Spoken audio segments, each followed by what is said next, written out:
حضرت آدم سے لے کر خاتم تک اور خاتم سے لے کر قیامت تک انسانوں کی تاریخ چھان کر مجھے بتائیے کہ کیا کوئی دنیا میں ایسا بندہ پیدا ہوا کہ جس کا جھولا جھلانے کے لیے عرش سے فرشتے آئے ہوں؟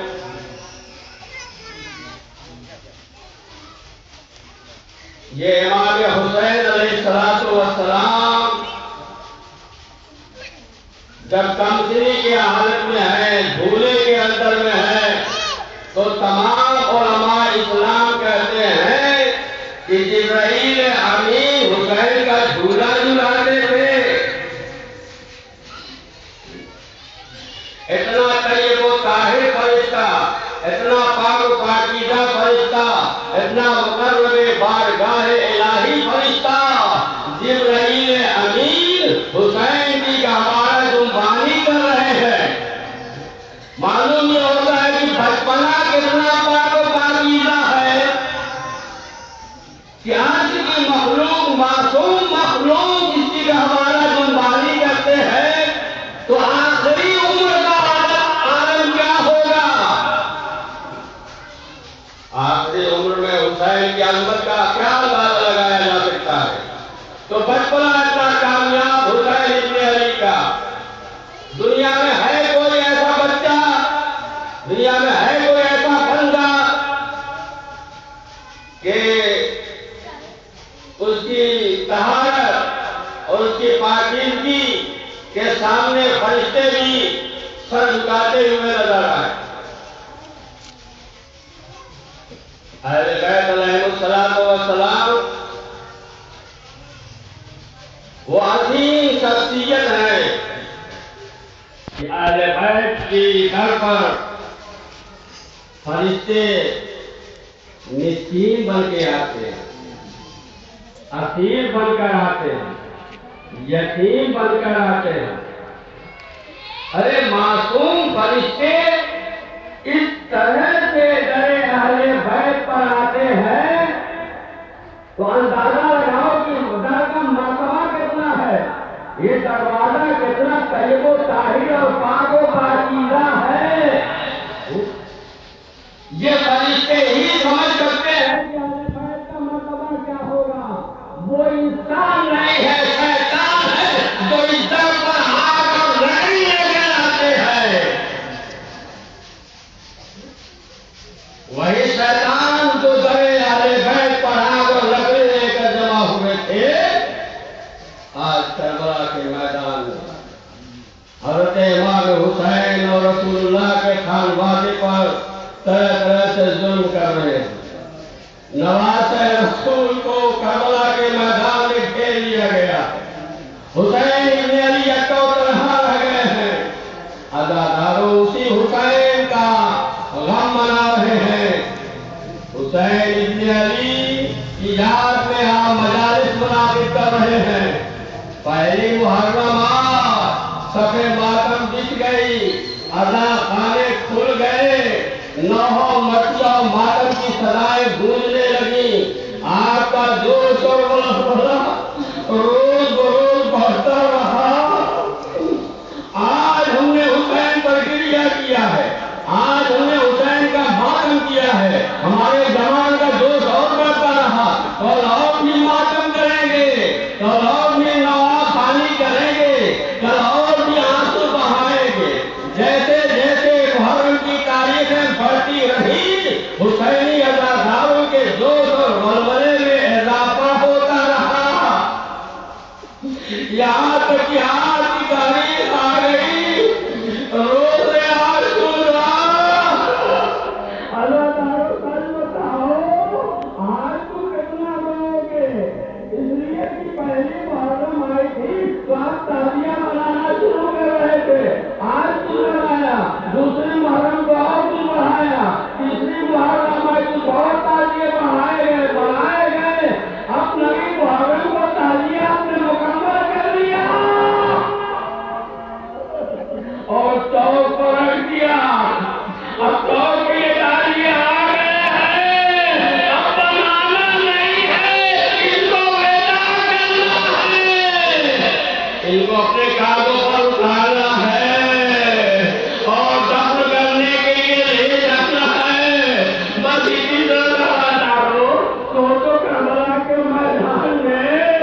الوداع الفراق کی صدایں بلند ہو رہی ہے. حسین خیمے کے اندر آئے, آخری رخصت کے لیے آئے تاکہ بیویوں سے رخصت ہو لے. اللہ دارو ایک مرتبہ حسین نے فضا سے کہا, فضا جاؤ سر تندور پہ ایک لباس رکھا ہوا ہے, اسے اٹھا کے لے آؤ. حسین اپنی آخری منزل کی تیاری فرما رہے ہیں. اللہ دارو فضا گئی, صندوق کھولا, لباس لے کر آ رہی ہے, چھپا کر لا رہی. زینب کی نظر پڑ گئی, پوچھا یہ کیا لے جا رہی ہو فضا؟ فضا نے کہا شہزادی آقا نے لباس رکھ دیا ہے, وہی لے کے جا رہی ہوں. زینب کہتی فضا یہ کیوں نہیں کہتی میرے ماجرائے حسین کا کفن لے جا رہی ہے؟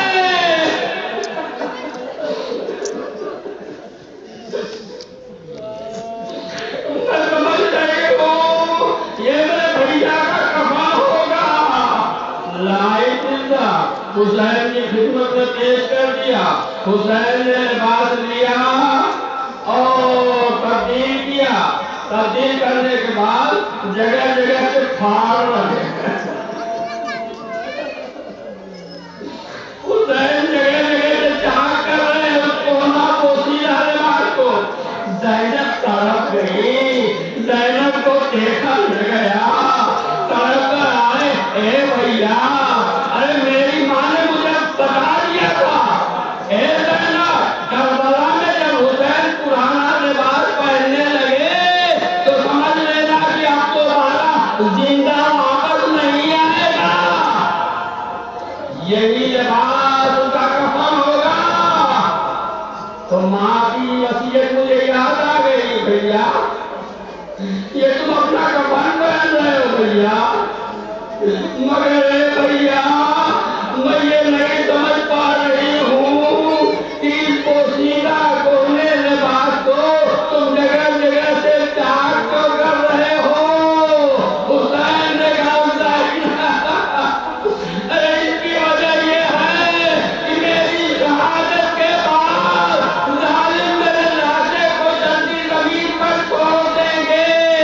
ارے کوئی میرا امامہ لوٹ کے لے جائے گا, کوئی میری انگوٹھی لوٹ کے لے جائے گا, کوئی میرا کمر بند لوٹ کے لے جائے گا. میں نے اس لباس کو پھاڑ دیا ہے تاکہ پھٹا ہوا لباس سمجھ کر یزیدی میری لاش کا ترانہ نہ چھوڑے.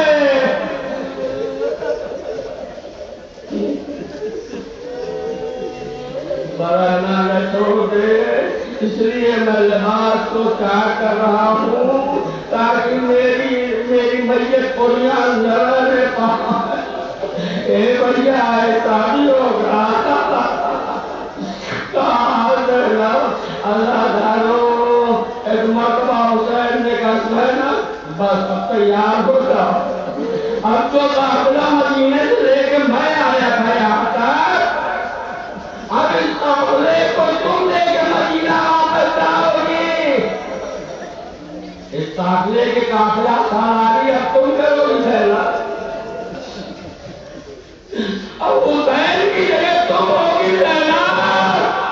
میں نے اللہ کے دین کو بچایا ہے. اے زینب اب اس دین کی حفاظت تمہاری ذمہ داری ہے. کوفہ شام کے بازاروں میں جانا, دین اسلام کی تبلیغ کرنا, میرے مقصد کو بتانا کہ حسین کو شہید کر ڈالے گئے نانا کے دین کے بچانے کے خاطر. اداکاروں ایک مرتبہ جب وصیت فرما چکے, زینب سے جدا ہونے لگے. زینب نے کہا حسین تمہاری وصیت پوری ہو گئی. ایک سفید لباس بچھایا, مسند بچھائی زینب نے اور کہا اے بھیا تھوڑی دیر کے لیے اس مسند پر بیٹھ جاؤ, اس مسند پر بیٹھ جاؤ. حسین اس مسند پہ بیٹھے. کہا حسین ذرا اپنا گریبان کھولو. گریبان کھولو، گردن آگے بڑھاؤ۔ حسین نے گریبان کھولا، زینب نے گلو حسین کے بوسے لینا شروع کیے، چوم رہی ہے گلو نے حسین کو۔ حسین نے کہا زینب کیا کر رہی ہو؟ اس زینب نے کہا ہے بھیا حسین اس جگہ کو چوم رہی ہو جہاں بھی تھوڑی دیر میں خنجر پھیلایا جائے گا۔ میری ماں نے کہا تھا زینب جب حسین رات کا ٹیکا کے جانے لگے تو ماں فاطمہ کی طرف سے حسین کے گلے کے بوسے لے لینا۔ ماں کی وصیت پر عمل کر رہی ہوں بھیا۔ حسین نے کہا زینب ماں کی وصیت پر عمل کر چکی، ماں کی وصیت پر عمل کر چکی؟ کہا ہاں بھیا۔ کہا زینب اب تم اس مسئلے پر بیٹھو، اب تم میری جگہ میں بیٹھو۔ زینب نے کہا حسین تم امام وقت ہو، تمہارا حکم ادا لانا لازم ہے۔ زینب بیٹھی، جب زینب بیٹھ گئی مسند پر تو کہا زینب ذرا اپنے دونوں بازوؤں کو کھولو، ریڈا ہٹاؤ زینب۔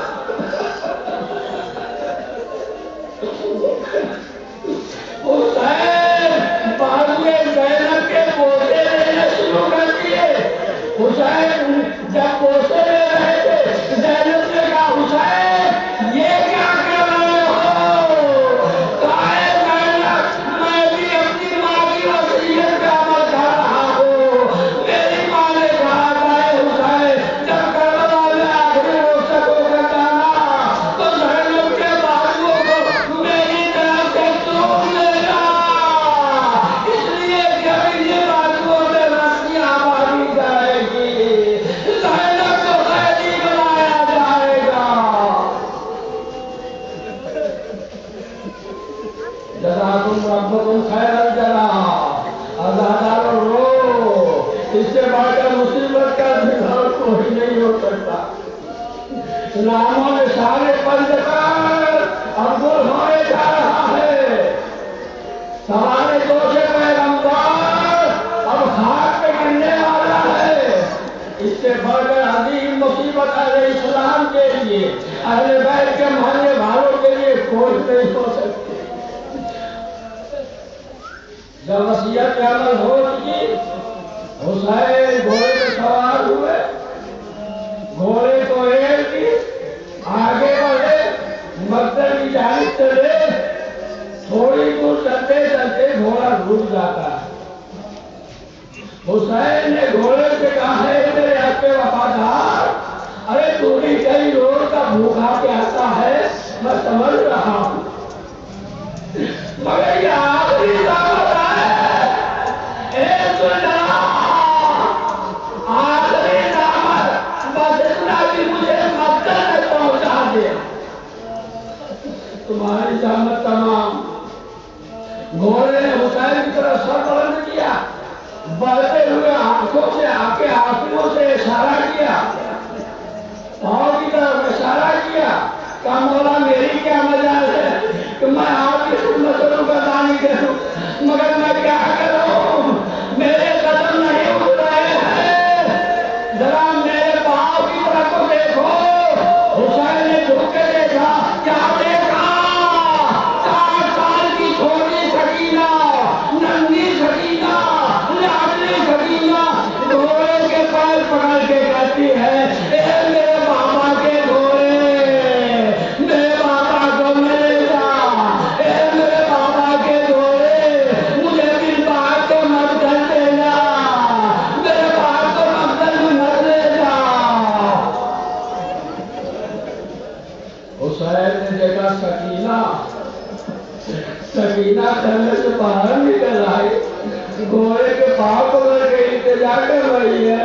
حسین گھوڑے سے اترے، سکینہ کو سینے سے لگایا، گود میں لیا، پیار کیا اور کہا اے بیٹی اب خیمے میں واپس چلی جاؤ، خیمے میں واپس چلی جاؤ، اب تمہارا بابا واپس نہیں آئے گا۔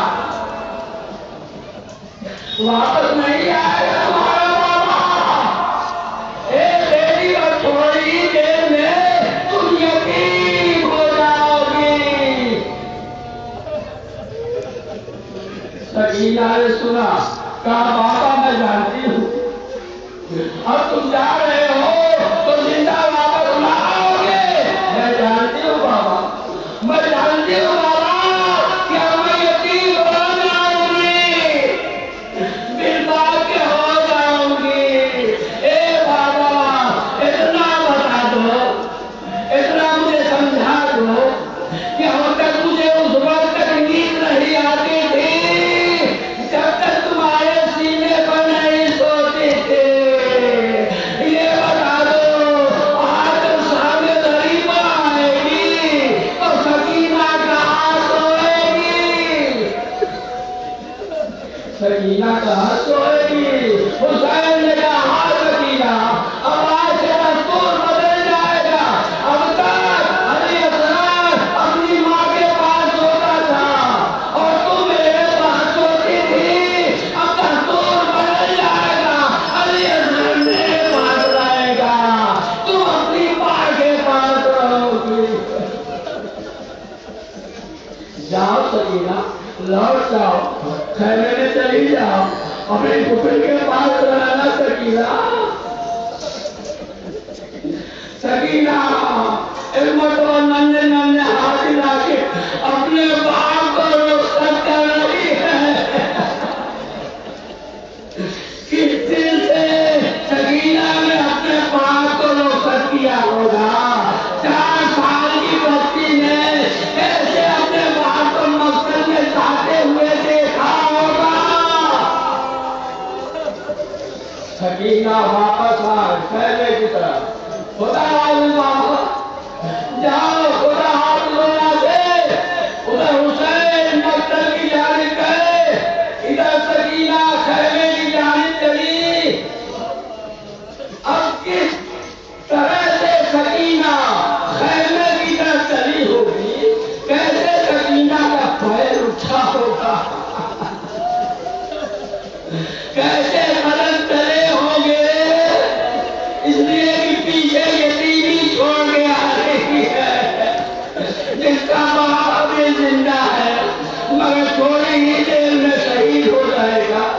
سکینہ کا خیال کر کے، سکینہ کا تصور کر کے خیمے کی طرف آتی رہی ہوگی۔ میرا دل یہ کہتا ہے سکینہ کے قدم نہیں رکتے رہے ہوگے۔